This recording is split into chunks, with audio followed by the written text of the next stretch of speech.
Olha, qual será o fundo imobiliário mais popular do Brasil? Aquele que está na carteira de mais gente. Se veio à cabeça algum nome gigante, de shopping, de laje corporativa, a resposta, olha, talvez te surpreenda. Pois é, a gente está falando de um fundo com mais de 1.400.000 cotistas. É muita gente. Um número assim, caramba, colocar ele numa outra prateleira, né? Mas, afinal, de que fundo estamos falando? É ele mesmo, o Maxi Renda, ou, para quem já está no mercado, o famoso MXRF11. E é exatamente sobre ele que a gente vai conversar. Vamos mergulhar a fundo para entender o porquê de tanto sucesso. O que faz dele esse verdadeiro fenômeno?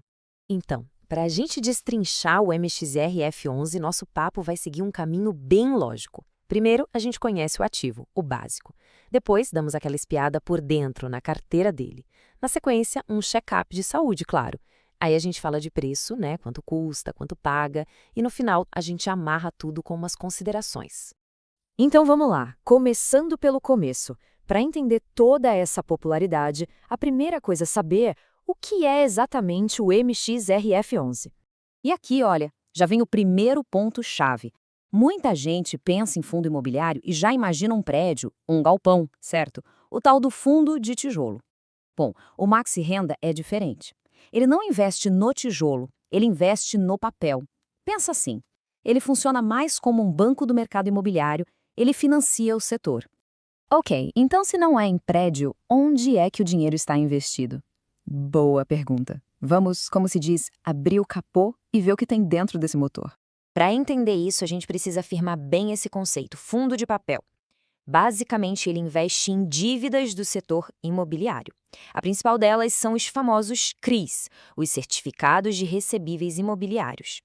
Imagina que o CRI é um pacotão de dívidas de financiamentos imobiliários. O fundo vai lá, compra esses pacotes e o lucro dele vem dos juros que são pagos por essas dívidas. Simples assim, é daí que vem o rendimento. E olhando a carteira do Maxi Renda, a gente vê que o negócio é sério. Quase 80% de tudo que o fundo tem está alocado em CRIs. É o carro-chefe, sem dúvida. O resto, uns 20%, ele divide entre cotas de outros FIIs e outras operações financeiras, mas sempre com esse pezinho no crédito. Então, o resumo da ópera é o seguinte: o dinheiro de quem investe no MXRF11 está sendo usado na prática para financiar o mercado. Seja uma construtora, um empreendimento, e o retorno que chega para o cotista nada mais é do que os juros desses financiamentos. É uma forma de participar do mercado imobiliário pelo lado do crédito.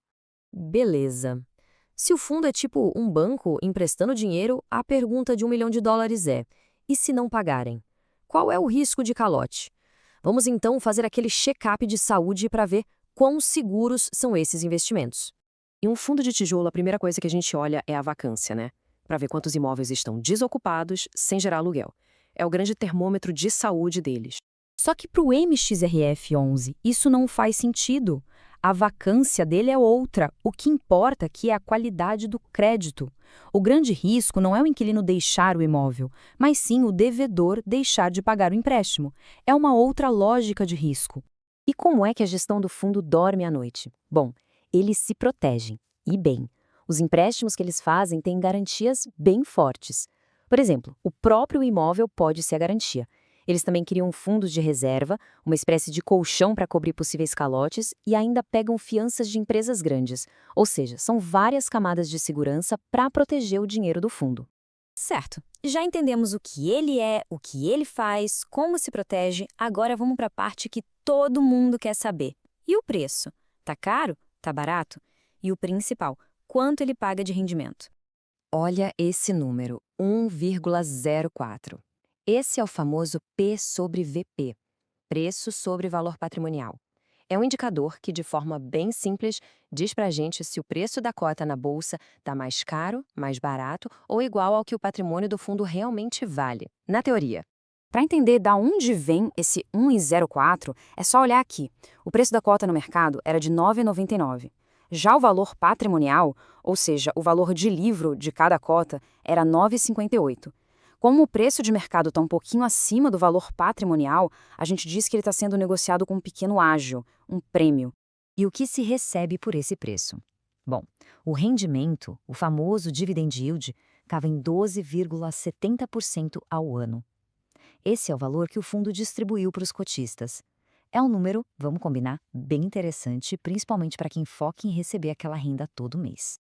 Mas só o número não diz tudo. A gente precisa comparar, né? E olha só que interessante, o retorno do MXRF11 tem batido com folga o CDI, que é a nossa principal referência de renda fixa. Ele entregou mais de 118% do CDI no período analisado. É um desempenho bem forte. Bom, agora que a gente já viu tudo isso, vamos juntar as peças do quebra-cabeça? Colocar na balança os pontos fortes e aqueles pontos que merecem um pouco mais de atenção. Do lado positivo, o que a gente tem? Primeiro, liquidez. Por ser o mais popular, é muito fácil comprar e vender as cotas. Segundo, o dividend yield, que a gente viu, é bem atrativo. E terceiro, a carteira de crédito dele é bem pulverizada, o que dilui o risco. Agora, do lado que exige atenção.